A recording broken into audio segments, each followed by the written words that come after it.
Cinematic. You can be cinematic.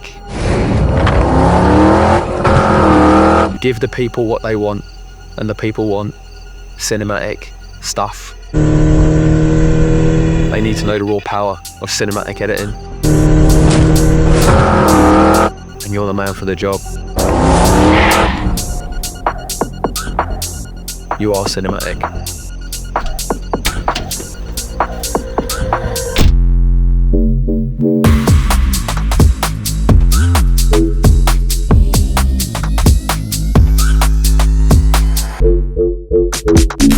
But first, let's talk about that word cinematic, because I know I'm sick of using that word as much as you're probably sick of hearing it. But I know if I say it, you're more likely to watch it, and that goes for every YouTube filmmaking channel, by the way. We all hate using the word, but I digress. What do I actually mean when I say something like, you know what, that edit right there is cinematic? Well, I think it basically means what you just saw earlier,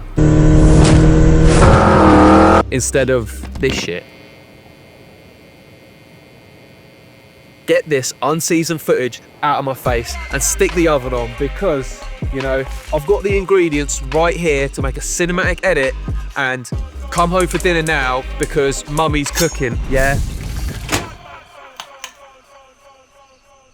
Right, this is a jam sandwich. It has 2 ingredients, bread and jam, that's it. If it was an edit, it would be literally 2 shots. 1, 2, 1, 2, 1, 2. And 2 shots ain't nearly enough to make a cinematic edit.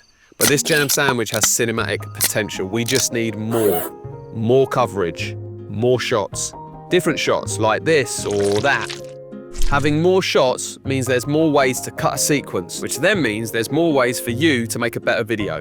You can't edit what you don't have. Always give yourself the option. And if you can make a jam sandwich look cinematic, mate, you can make anything look cinematic. Now, is it a better sandwich? Visually, yes. Taste-wise, fuck no. It's literally the most basic sandwich there is. That's why you see 4-year-olds eating it and you don't see it being served in Michelin-style restaurants.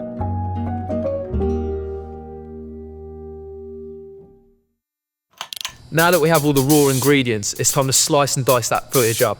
You see, editing is a bit like a good conversation. There's a flow and a rhythm to it. Couldn't agree more. Each shot should be shown for just the right amount of time. Yeah, exactly. A good conversation is a bit of everything. Yeah, I mean, sometimes it's energetic, it's exciting and fast flowing as things start to pick up the pace. And other times you want to slow things down a little bit and sort of just take in what's being said.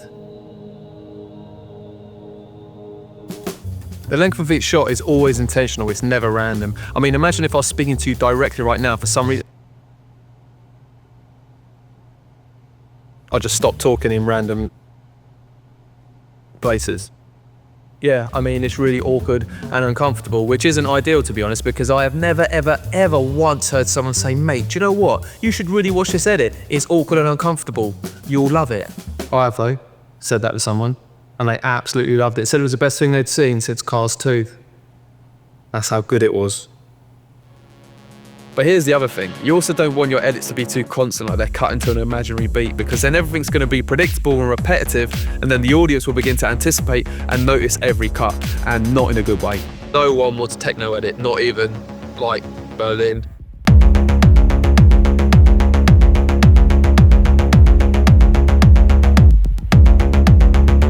Why do I love editing? So when people ask me, why do I love editing so much? Which obviously no one has ever fucking done. But for the sake of this video, let's say they have. Yeah, I mainly love editing because it gives you the complete freedom to transform your shots. I mean, just take this shot, for example. On the surface, you know, it has it all. It's beautifully surreal. But just look at the state of it before editing. It's, honestly, it's an absolute violation to our eyeballs, and I feel physically sick just looking at it. I think I need to take a shower. I'm that disgusted. Plus, you can take a boring scene like someone checking their phone and completely reinvent it into something different and exciting. Or you can have the editing reflect the very emotion you're trying to get across, like the compulsion and repetitive nature of checking your phone. This is all possible through the miracle of editing. But I'll let you into a little secret. I actually rate jam sandwiches. They're uncomplicated. Their simplicity cuts through the chaos. Sometimes you don't need anything more. One shot can say 1,000 words. But if I had to pick one word, it would be jam.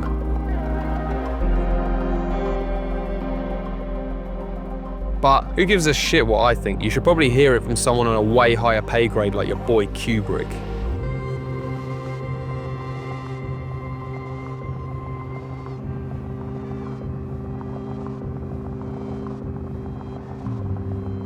Now it's time for a bit of colour. And if you're not colour grading your footage, you should be in jail, because putting raw, unseasoned edits out there is the work of a complete psychopath.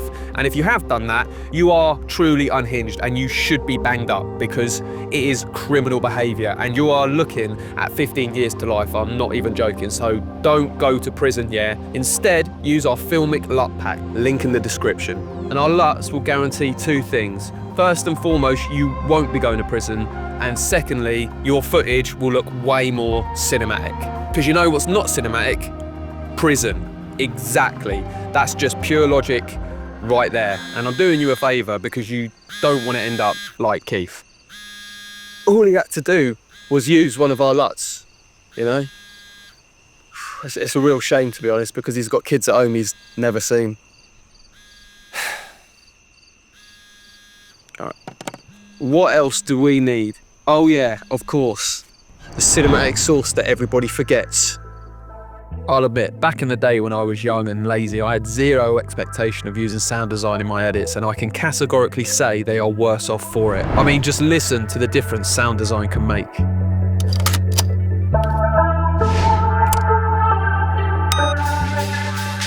And I know it's a bit of a faff sourcing and adding all the sound effects into your edit, but honestly, it will elevate your videos. Trust me on this knowledge that I am passing over to you, because knowledge is porridge. Exactly. And of course, where would our edit be without music? Now, music is very personal, and we all have an opinion when it comes to music. Different genres evoke different feelings, and music is a great shortcut to evoke a feeling. And to be honest, for me, when it comes to choosing music, I never really know which direction I'm going to go in. But one thing I can be certain of is the music I always end up using is never the one I expected to use in the first place. I suppose that's the beauty of music. You don't really need to explain it. What do you want, Keith? I'm a busy man, okay? Mate, I don't want to come across as ungrateful or anything, but you've left me in here for about 4.5 hours.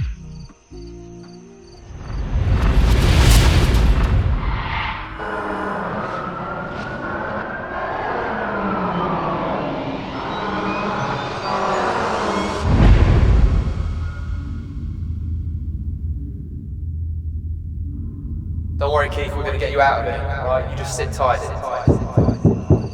Mate, come on, please. You know I get claustrophobic.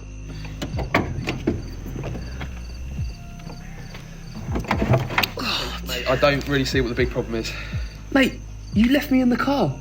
Yeah, I had to film the YouTube video, mate, because to be honest, I spent most of the evening breaking you out of jail, so I'm kind of up against it, so I need to get it done. I do appreciate that, but you could have let me out of the car. No, because I had to stop. Yeah, I suppose, I could have let you out the boot of the car before I started filming it. Yeah, fair enough. Well, you're not filming now, are you? Yeah, I'm filming, yeah. Mate, you can't film. I've just come out. Mate, you cannot use this in the edit.